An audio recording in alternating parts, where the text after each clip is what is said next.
Howdy! In this video, I'm going to be discussing practical applications of machine learning and why it's useful. So, let's say we want to make a computing system that can automatically sort mail based on the zip code of the recipient. Now this sounds pretty straightforward, right? It should just look at the first number of the zip code, then start sorting from there. But the problem becomes more complicated when the zip codes are handwritten. You can't just tell the program, a 7 looks like this, because it can also look like this, or like this. Every person has unique handwriting, and even that fluctuates.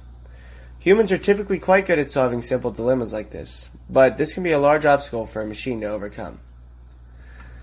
So, how do we get our system to be able to recognize and distinguish different handwritten characters?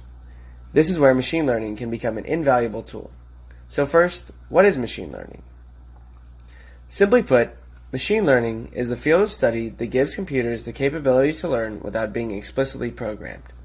We can employ learning algorithms alongside training sets to essentially teach our system how to recognize handwriting. So first, we need to decide what training set we want to use.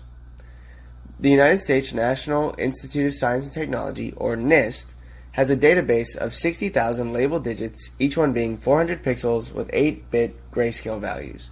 This collection of data would serve as a perfect training set for this particular problem.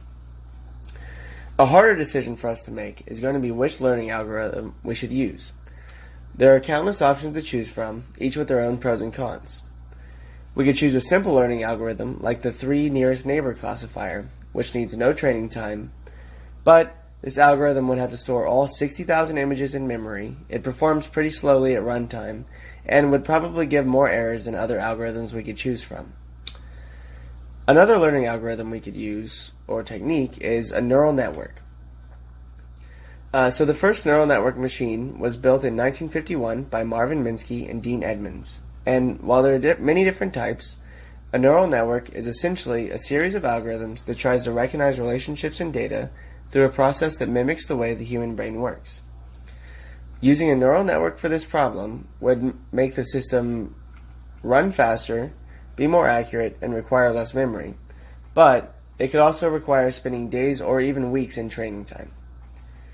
There are many other learning algorithms that can be used here as well, like support vector machines, shape matching, and so on, but we won't be discussing these in this video.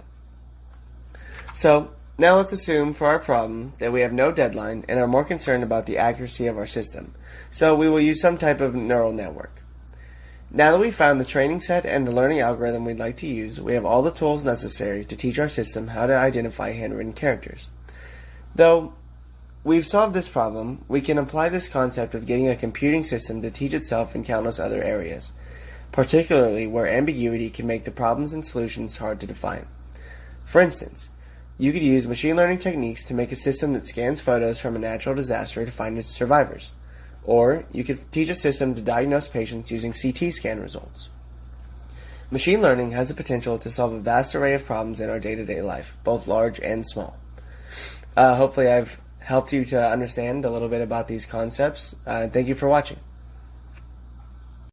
Howdy. In this video, I'm going to be discussing